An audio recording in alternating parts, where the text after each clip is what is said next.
Ibu saya pernah baca buku-buku tanda-tanda kematian. Sekarang dia sakit asam lambung dan seolah-olah dia akan meninggal saat ini dan selalu berpesan kepada anak-anaknya. Bagaimana sikap saya kepada ibu saya agar dia tidak selalu berpikiran merasa ingin meninggal?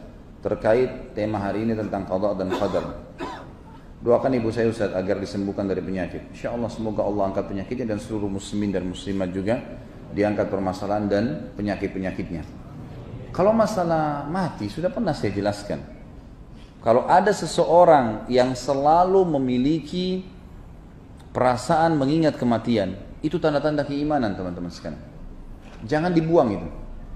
Karena untuk memunculkan perasaan akan mati, kemudian akhirnya terdongkrak untuk beribadah kepada Allah, itu adalah tanda-tanda keimanan.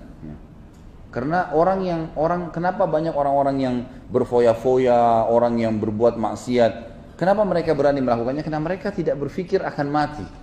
Mati itu hanya akan datang kepada orang yang memiliki keimanan. Itu sudah satu hal yang positif. Nanti kalau saya mati bagaimana ya? Nanti akan begini. Itu selalu sampai sebagian ulama salaf menggali liang lahat di belakang rumah mereka untuk mengingat kematian. Setiap malam masuk, duduk, nanti kemudian dia masuk ke kamarnya tidur sehingga tidak pernah ketinggalan sholat tahajud. Seperti itulah memang. Ya. Jadi ini tanda keimanan. Kalau menurut saya tinggal ditunggangin keadaan ini untuk memotivasi ibu anda ini supaya rajin beribadah. Dukung ibadah-ibadahnya, berikan sejadah yang baru, berikan mukena yang baru, mungkin berikan Quran yang besar, dia mau baca, dukung apa saja, apa yang dia minta kita berikan, kesempatan berbakti. Kalau saya ini malah positif, jangan malah berharap itu dihilangkan, gitu kan? Tidak usah.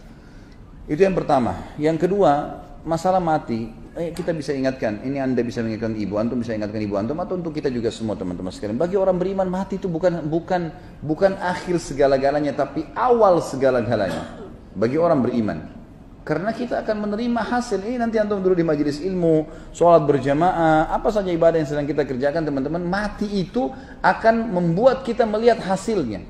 Kegembiraan seseorang bisa mengetahui hasil daripada perbuatannya, gitu kan? Sama kita ujian, kita sudah sekolah bertahun-tahun, 1 tahun misalnya, atau 2 tahun, 5 tahun, atau 7 tahun kita sekolah, kemudian kita diujian untuk menentukan hasil kita. Setelah kita ujian, datang ujian tersebut, lalu kemudian kita menunggu hasilnya.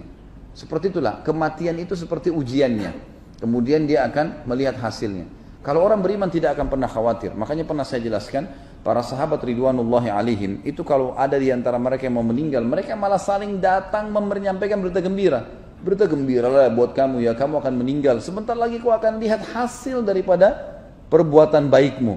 Kau akan melihat ibadah itu, kau akan masuk surga, kau akan bertemu dengan Nabi SAW. Mereka saling menyampaikan berita gembira. Karena orang beriman, mati itu awal segalanya bagi mereka. Yang perlu khawatir menghadapi kematian memang orang kafir, orang fasik.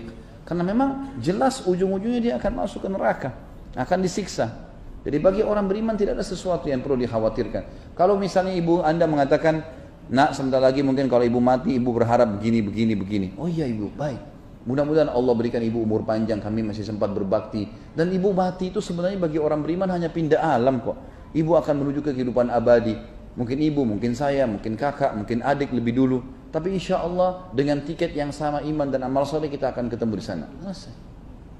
Selalu begitu motivasinya.